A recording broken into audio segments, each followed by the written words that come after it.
morning, ladies and gentlemen. What do we call today? What are we called? We're calling this today. I'm John. I'm Hailey. What are we calling today? Is it a Tech Tuesday, Team Talk Thursday, Monday Fun Day with the Sunday? You know. Yeah, this is Monday Fun Day with the Sunday. That's not what this Ayo! is. Durability Thursday. Durability Thursday. Heard it here first, folks.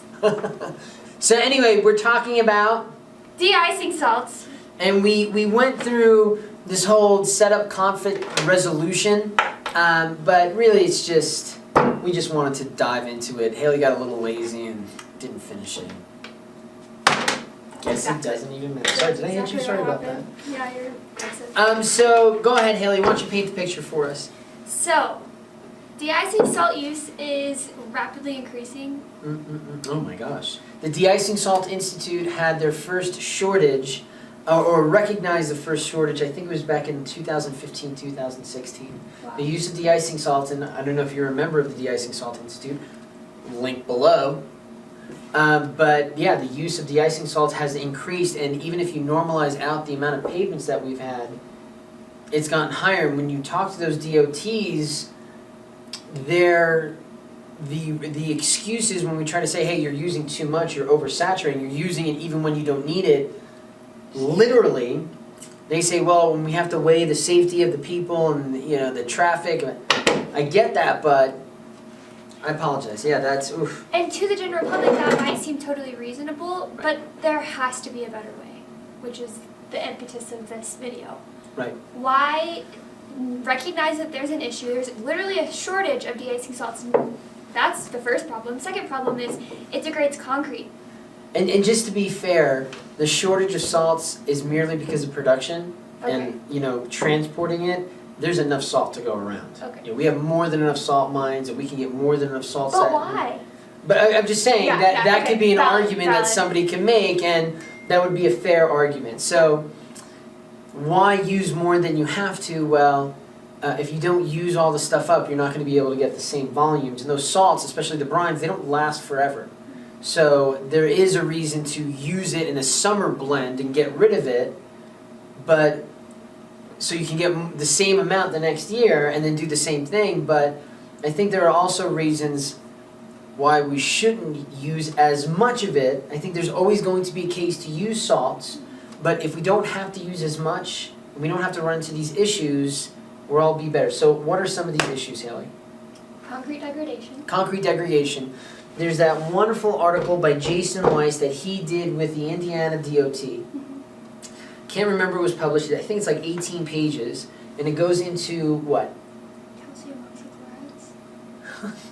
oxychlorides. I could hear you, but they calcium oxychloride formation. And we're not going to go into the science too much, but it's basically the salts that we're using combined with either the tricalcium aluminates in the concrete or other things that forms this either, Critzel salt, Fidel salt, or calcium hydroxide that then can form into this calcium oxychloride that is a very expansive salt, and then from there it takes over with the same mechanisms that you would see with steel corrosion, ASR, AAR, where you have this expansive thing in that porous matrix that makes up our concrete composite, and it overcomes the tensile and shear capacity, where's David, of that hydrated cement matrix, causing cracking, surface, subsurface, maybe into the body.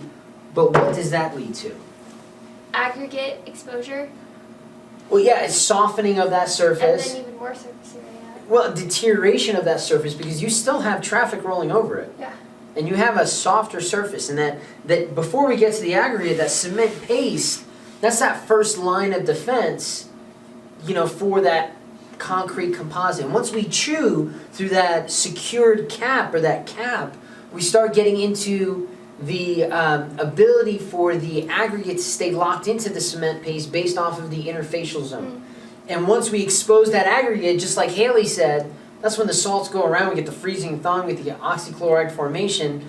And if you read A.M. Neville's book, I think it's like in the page like 315 or 330, talks about the wall effect and how as we get closer to the interface of the aggregate and the hydrated cement matrix, you have that that surface area, that interfacial zone that is weaker than if you were in the body of the concrete matrix, and it's just because you need more paste and you don't have that paste, and that's that wall effect. So we already have a weaker area, and you introduce the salts, and then what happens? The aggregate just pops out, and then you're just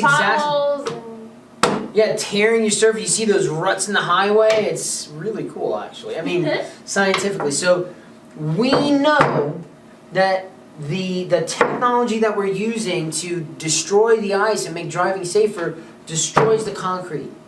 It also destroys the environment too. Wildlife is eating those salts, chemicals, whatever you're applying to the road. Deer love it. Yeah, I'm sure. Right. But and then it brings wildlife to the roads too. I didn't even think about that. So then it also kind of has an impact on soil, degradation, groundwater. There's a lot of reasons not to use as much of it. And I think oftentimes engineers confuse that statement with, don't use it.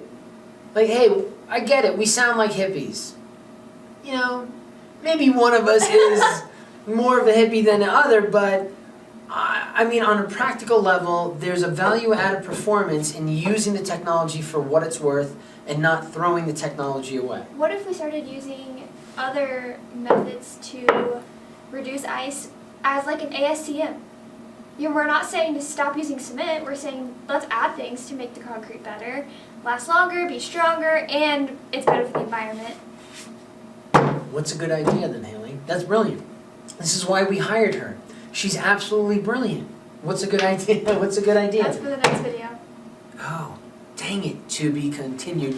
Ba, ba, ba! And if you have any ideas or have heard any research, please let us know in the comments below. I think we should talk about a chemical idea and like a mechanical. So yeah, we're going to talk about two concepts. Great idea, dude. Hope you learned something. Don't forget to like and subscribe. Stay tuned for more details. Go Conquer!